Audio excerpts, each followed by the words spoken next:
Please give Lewis a huge round of applause.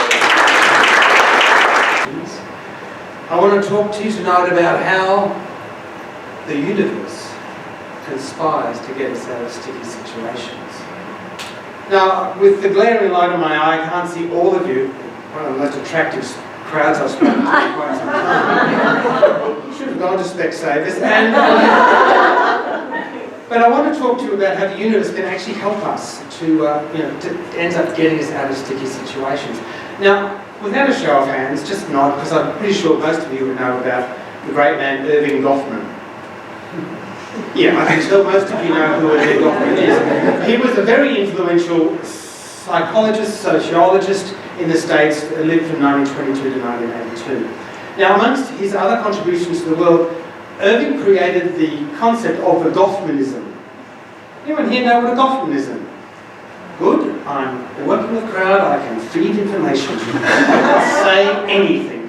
So I first experienced Goffmanism some years ago, but I'm going to build up to that story. A Goffmanism is where someone says something incredibly inappropriate, and the crowd, with their love, don't acknowledge it.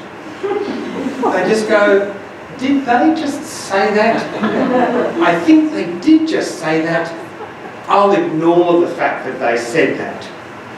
So the first example is from the 60s, and there used to be an English, or I guess a show on BBC. You're all too young to remember Fanny Craddock. Did anyone know Fanny Craddock? Oui, so Fanny Craddock was a Scottish lady, and I imagine she was fairly buxom, and she had a cooking show with her wee husband Jimmy.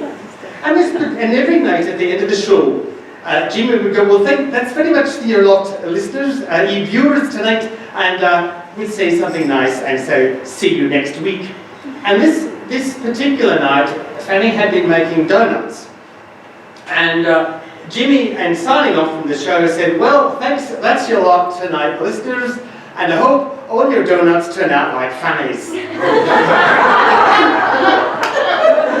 And from friends of mine, members of friends of mine who were living in the UK at the time, that you could feel the UK just take this intake of breath going, we'll just move on. Now, for those of you who are of a theatrical bench, you may have heard of the great plays of the great man Anton Chekhov. Oh, thank God. Thank God. We're working up to familiar territory. Now, one of his great works is The Seagull. And funnily enough, for a Russian play, it's not happy. And at the end of it, the son, I believe it's the son, shoots himself, commits suicide off stage, and the last line of the play is, Konstantin has shot himself. And here we are, we've had 2.5 hours of intense Chekhovian drama, and the young actor comes on and says, Konstantin has shot himself. And things just hung in the air, and the audience decided they'd probably better applaud, because they paid £70 a ticket. So my personal experience of a Goffmanism was when I was performing at the Tivoli Theatre Restaurant. Yeah, that's right, that's just for the hips, isn't it? When it opened in 1990, and I always get a giggle when young people go, oh, it's a beautiful heritage listed.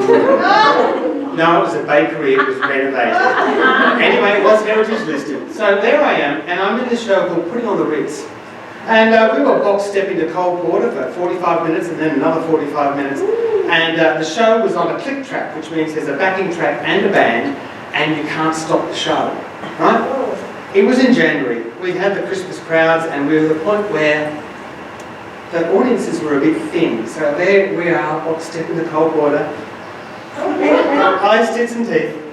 And that was just the men. And I could see at the table in the centre of the room a woman who was not well. And I thought, she's not well. I'd done the show goodness knows how many times, so I thought, I could do it in my sleep. Sometimes I did. And so I could see she's not well. Not that kind of, feel a bit queasy. And she stands up from the table, and imagining this is the dance floor in front of us, we're on the stage here, she walks across 5, 6, 7, 8 hits the floor like a sack of potatoes. We can't stop the show. So off we go. She gets carried off, put on the couch in the bar. Anyway, so to jump forward to later in the evening, the standard shtick was for me and my fellow performer, one of the fellow performers, well, thanks very much, that's the end of the night here, I hope you've enjoyed the show, but we're not over yet. You can keep dancing to the wee small hours of the morning, and he'd go, no, we're only open till 1. You can keep dancing to the wee small hour of the morning. Oh, boom, boom, tish, we're all here, that's right, try to deal. So, this particular night, for no apparent reason, when he said that line, you can dance to the wee small hours of the morning, I said, you can dance till you drop. And thank whatever deity you choose, the audience just went, he didn't mean to say that. We'll just pretend he didn't say that. And for those of you who can remember the magic boomerang, it was like it just... Everything stopped, and then we went on. I'd like to thank Irving for giving a name to that particular phenomenon, the Gothmanism. And remember, sometimes the universe will pull you out of a sticky situation. Thanks.